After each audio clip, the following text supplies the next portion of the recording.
Hello Marvel Heroes fans, my name is Wilfred Wong and welcome to my channel. I have guides for the new players as well as for the players who are looking for a little bit of inspiration for endgame. Just check out the description below, there's a link back to my website, a whole list of videos for you to watch. Now, today let's talk about the 10 best heroes and one team up for new players.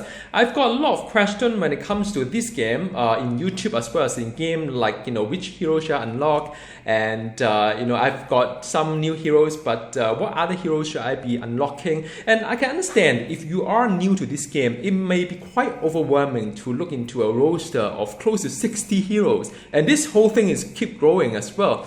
And then you'll be asking like, oh, should I unlock this one? Should I unlock that one? Majority I may or may not know. And as for many video games, sometimes some heroes may not be as good as others. Maybe that's what you are thinking. But the good news is that in this game right now, there's a lot of good heroes in this game. You can really enjoy yourself. Majority of hero today, to me, is really good. And but there are some heroes to sort of avoid for the time being. So at the description below, I'll list them out and I'll edit them as and when the designer update the heroes, and I'll take them off the list. But if you want to look at heroes to avoid, check out the description here. But for the best heroes to unlock, you could sort of like continue watching this video. Now, just a few points to share beforehand, and it's not a disclaimer because I do feel responsible for the decision you are going to make by watching my video on the heroes that you are picking. So it is not a disclaimer, but it is more or less like the experience sharing. It is not a popularity contest because if you don't see your favorite hero being featured here, or some of the hero, maybe some of you are veteran, and you say, oh, how come you don't mention this or that hero? It is not. It's just purely based on my experience. I play through a lot of heroes, and I've got almost all except one at end game, level 60. So I do have some idea of which one probably is good for the new players, and it is really targeting to the new players or those casual players. Now, what do I mean by that is, you may be quite new to this genre or in this game, you just want to casually play. But if you are a veteran, I mean, by all means, you can pick any heroes that you like, or if you are a fan of a certain heroes, there's nothing stopping you from unlocking the heroes that you really enjoy playing. So just a word beforehand, not to take this as like the cast in stone, all right? And it is also build specific as well, because you know that I've been making a lot of guides for you all, and for all these 10 best hero, you can check out the link below. There's a whole list of guys there, and it is build specific because at some point in time I recommended, say, Dr. Doom, and some of you actually picked it up and say, well, he doesn't replay really that well. I said, well, look, which specialization are you going for? They said, yeah, summoner, but for some heroes, summoner, or specific build could be quite hard to gear, and if you don't put in the time, effort in gearing those, he may not play as good as what you think. So usually when I recommend things that are easy to gear, because I know a lot of you may not have time to play this game as much as a lot of other people out there, and I just want to have fun without really spending hundreds of hours or runs to just get the whole set of gear that to make the hero strong. You don't need that. All the gears are very easy to get, and I also like to go for easy to play as well for a new player. But if you want some challenge, of course, you can get out a little bit, like do other specialization or do other heroes, play other heroes. But all in all, I enjoy heroes that are easy to play without too much of like a hotbar dancing, just using whatever I see on the screen. And I also prefer heroes that have little or no spirit issue. So whatever I'm recommending to you is going to be along the direction. It has to be strong because for a new player, I think you would like to have a head start playing a strong hero, because you will be probably lacking in the Omega system. You'll be lacking in some of the gear as well, unlike the veteran who has a whole stash of all the gears there waiting for them to upgrade and so on. You may not have those. You may need to upgrade. So it pays off well for a new player to play a strong hero, and also a durable one as well, because some hero may feel fragile. Now, if you are a very seasoned player in this genre, of course, you could play like you could be playing really well, and the hero could be fragile, but you can master him or her. But this again is for a new player. To me, a good hero has to be fun, the build has to be fun. Flexible means that you could play this build or that build. It doesn't really like, you know, you have to play that one single build and so on. So that is my criteria when it comes to playing, you know, picking all these heroes. And it has to be great visual. You must be able to connect whatever you're playing with the game. You know, the feedback has to be there, not just not clunky and not like, you know, like, oh, what the hero is doing, I can't really see anything happen. So that is what my direction is. And the very first hero I'd like to recommend, now all these are ordered in sort of my preference, but you know, all these 10 are great, alright? So the very first one, you know, any people ask me, who shall I unlock today? I always will say Deadpool. Why? Because Deadpool is both viable in ranged, in melee, and has a fun build as well. It's playing area as well. Zero spirit issue. In this game, not many hero has zero spirit issue, and he doesn't need anything to build up as well, unlike some of the hero that probably have zero spirit issue, but you need some time to build up certain power. No, he doesn't. And he has great teleport skill. If you play this game a while, you know that teleport is so important. If your hero can teleport, you can kill things faster, you can get to places faster, you don't feel left behind, and when you get to the scene with zero spirit issue, you can immediately deal out a lot of damage. So yes, Deadpool is great. And he has a hilarious voice acting as well. I love the way that he talks, and he always, you know, make me smile, the stuff that he talk about. There's some interesting gearing option, but he's a 600 Eternal Splinter hero, so just bear in mind he's one of the most expensive heroes out there, but he is well worth it.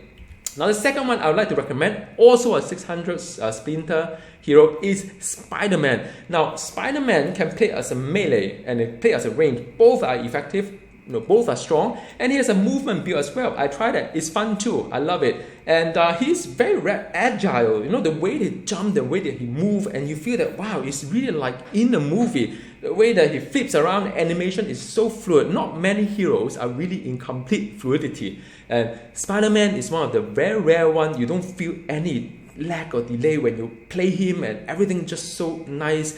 And he has a swing that can swing around, you know, across all the area. You know, he doesn't fly, but he can swing. And I think, you know, well, I mean, we have more and more heroes like Black Cat who can do the same thing.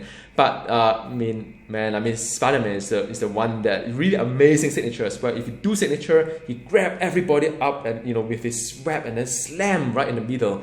You know, it's wonderful, and his specialization is the one of the most well thought of when it comes to power, you know, specialization, power synergy wise. So I fully recommend Spider-Man as well. And on the third one is Captain America. Now, Captain America may not have a lot of specialization, but he's iconic. He is Captain America. His burst damage is fantastic. You can see that, you know, he really, like, you know, when he get in the scene, when he need to dish out that kind of damage, he can do it. And he's very doable as well. And what I love most about Captain America is the way that his shield can ricochet among the mobs. Now that is not new, but what is great about Captain America is that he's probably the only hero where you can see the thing going around across all the mobs. You know, a lot of time you can't really see like Moon Knight or Daredevil. You can't really see the thing that go ricochet around. He is one. The shield can really go around, and the shield interact with the power as well. So when the shield is off, there's some power you can't use. So there's some sort of thinking as well. Interesting, but not too taxing. But the only thing about the Captain America is just that he doesn't really fly. He doesn't really teleport. So he walk fast.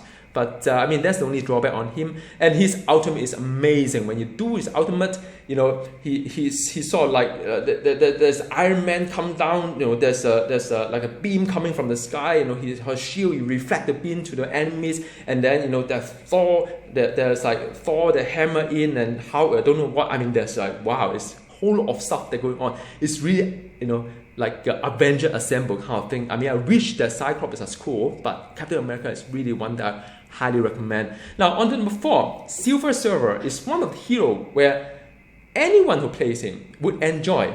It's just that when he moves, right, the mob just die. I mean, he has 4 toggles, and you can choose 2 from each. And so on itself, it's quite interesting as well. He has fantastic movement power. So, you know, in this game, there aren't many movement heroes, and the best movement hero I would say is Silver Surfer for me, right? I know there are a lot of other movement heroes, But Silver Surfer does it really well. It does it so well that it doesn't constrain, whereby you just have, everything. Sometimes you play movement, it's movement for the sake of movement. It's like, wow, do I really need to go all these things? I mean, here's a lot of things that you can go up and down. You can do a reconstruct, deconstruct around, and all the visual effects, just all the power there. And when you play Silver Surfer, especially when you do EMF, or even without EMF, but especially EMF power, you feel the cosmic power coming from him. It's like he's really challenging the whole cosmic power into the mob, and the whole beam just get thicker and thicker, and get all the thing that flies around, and you just feel that yes, he is a cosmic hero. So it is one hero that I really, really recommend. His voice acting, though, I mean, I feel it's a bit of lame kind of thing, but I know some people love his voice acting to be true to his kind of humanity, kind of like nature. I rather the hero to be more like like aggressive, but he's not the type of aggressive. I mean, Silver Surfer, right? So okay, that's enough for Silver Surfer. And when it comes to Thor, now Thor, the son of Odin. If you read the comic book, if you watch the movie, when the first thing you associate Thor with is that he charged fearlessly into the sea of mobs, and he swing his hammer, call the lightning and thunder, and it's like really the sound effect is all there. And when I play Thor, I feel the same thing. When I really connect to the character inside, when I charge the whole kind of vroom sound to it, and I can like call the lightning, and all the powers are so bombastic in kind of words, and it's like when I play him, I just shout all the power. Me and my wife will say, son of Odin and whatever, and it's like it's fantastic. His signature is also like wonderful. It has a lot of beautiful area power, but it's also a lot of like very strong single power as well.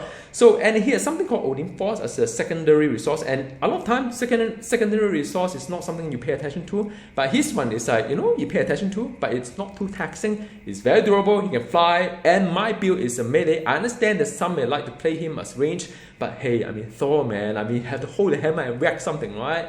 I mean, that is just me, alright? And also for Thor, you can gear as hybrid as well. So you can gear as physical and energy, if so you wish to. Alright. So on the number 6. Now, Magik is probably one of the more controversial kind of like pick. She is definitely my personal favorite. But personal favorite aside, this is totally objective, right? Her melee build is fantastic. It's strong. It's wonderful. It's a lot of like power, that invulnerable, and a lot of power that she can like grab things into her kind of thing. So her melee is fantastic. Now her summoner build is kind of weaker, but her summoner range build is actually very effective in the harder content, because she can confuse the mobs in front. The pet can taunt. She can stay from behind and deal kind of like a range damage. May not kill as fast as melee, but it's a lot easier from afar, and it's a wonderful area damage. Like you can see all the effect flying around, and she can teleport really well. I love the voice acting, and the great thing about having, I mean, the summoner build may not be that competitive, compared to the melee build, but I can use the same gear. It doesn't matter. I don't have to force myself to collect summoner gear to make her awesome, because when I play summoner build, it is more to tackle harder content. I can still use all my best in slot item for her for my melee build, and apply the summoner build, and just enjoy and relax through the cosmic danger room without any sweat coming down like that. Right? So now number 7 is Scarlet Witch. Now, Scarlet Witch is one of the, I think it's 200 splinter hero, so it's rather, not too expensive. She is one of the hero that can teleport well as well, great area damage. But what I like most about Scarlet Witch, and I ran her before the next one, is that she has two very distinct range builds. She can be chaotic and she can be disruptive. And when you play the chaos build, it's really like, you can feel sometimes things can be really well, sometimes it may not. It's a little bit chaotic to it. And the whole kind of like a disruptive also a little bit kind of different kind of gameplay. So the two set of, it's not really, you can call it specialization or whatnot, but it is the two different build play very differently. It's sometimes I like enjoy one, sometimes I enjoy the other. The gear swapping is very, very minimal. And and the visual effect is great. Voice acting is great. You know, the signature is unlike anything you've seen before. If you watch a movie, The Avenger, you know, when you watch her, you know, Scarlet Witch, if you watch the movie, she actually fell down on her knees at the moment when she knew her brother dies. And that kind of emotional moment when she eliminated all the mobs around, you know, that kind of thing, and it's being replicated inside the game as well. You can see her every time she does her signature, she knee down, and then everything, all the non-elite mob just get vaporized, like whew, gone, just like that. So I mean, you know, that is why I rank her, you know, in front of Jean Grey. Now, Jean Grey also fantastic as well. I think what is great about Jean Grey is that she's really well loved by developers. She has gone through so many rounds of review, and I can guarantee you, in the very near future, she will get more and more love from a developer. I think it's because we have a very vocal supporter in the community as well, asking for changes when it comes to Jean. But I mean, she has gone through so many rounds of review that I'm very confident that you know, she will remain as relevant in the future to come. She can play as a Phoenix. You can see all the fire everywhere, and even in her Phoenix form, you can see her costume vaguely, and the fire effect is wonderful. Or you can play as a human form as well. Then you can see her costume, and you can play as a hybrid, you know, if you like to sort of like toggle between the two, benefit from hybrid gear, and you can gear for area as well. So it's a lot of very interesting kind of thing, and it's very durable. So I would recommend Jean Grey. She can fly and stuff like that. And number 9, Iceman. Now I have to somewhere put a summoner here. I know summoner may not be one of the favorite kind of like a gameplay, but I need to be like comprehensive when it comes to this guy, right? And I thought very deep and hard on which one I should feature as the, you know, the recommended summoner for the new player. And I think, you know, there are better summoner out there like Dr. Doom, but Iceman do not require you to spend like long hundreds of hours just to get a whole set of gear to make him awesome. No, his hero unit is good enough for him to be awesome. And he's very easy to play. His pets are very easy to manage as well. It doesn't really involve a lot of like, you know, things or interact there. And the pets can taunt. And you know, he has an ice block as well. So, you know, once in a while when he's out of spirit or health is down, you can drop aggro. It's like, you know, if you play World of Warcraft, it's an ice mage, just like, you know, just an ice block. And his signature is fantastic area. It's invulnerable when it's channeling his signature.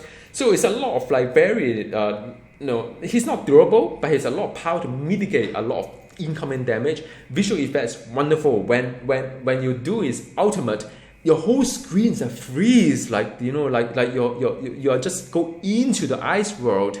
And and he makes Snowman as well when he's idle. I love that guy, man. Bobby is great. I mean, you know, there are many summoners out there, but if there's one I would like to recommend to new player, Iceman would be it. Now, number 10 is War Machine. War Machine, I mean, all these 10 heroes are great. Let me just reinstate. When I play War Machine, you know, I really wished that Iron Man is as cool as War Machine. Because really, Iron Man should be as cool as War Machine. But Iron Man is not. That's why it's not in the list. War Machine is all-rounded. You can play him as a ranged. You can play him as a melee. Gearing-wise is simple. And I think the best of all is that he's a +1 fighting synergy. That single synergy applies to all heroes out there, so you can benefit all heroes if you want, you know, to play the synergy game as well. And he has 2 sets of specialization. It's quite interesting. It's not like, you know, the current hero whereby it's quite fixated on certain things. And you know, you can take a look at my guide. A lot of like, you know, literature on the War Machine. But I really enjoy War Machine myself, and partially because I'm a huge Iron Man fan, and I really need someone like War Machine to, you know, kind of like give me a fix right now. Now, these are the 10 heroes in no particular order, just in a matter of like, you know, my preference when it comes to 10 of them.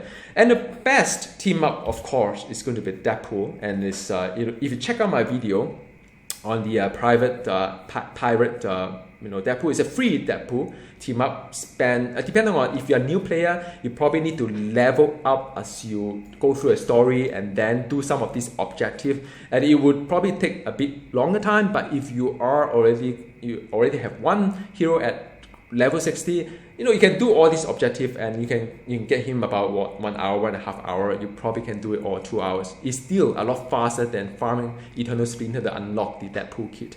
And check out my video on that as well. So I think in closing, thank you very much for watching this video. Like I said to you, it is not about a popularity contest. It is, I fully respect, I'm fully aware that there are other heroes out there. There are many other heroes out there, that are also very fun, very durable, very powerful and whatnot. I fully agree with you in advance, and I fully acknowledge the fact that there are many other heroes out there. And that is why this game is great, because there are so many great heroes out there. So I think in closing, whichever you pick probably won't be wrong, but if you pick these 10 though, I mean, any of these 10, you probably have a easier time when start your journey in Marvel heroes. And as always, do drop me a note and engage me in YouTube. I'll try my best to answer your query as well, and have fun. Do drop me your feedback, and for veterans, do drop some of your comments for the new players as well. So thank you very much. Bye.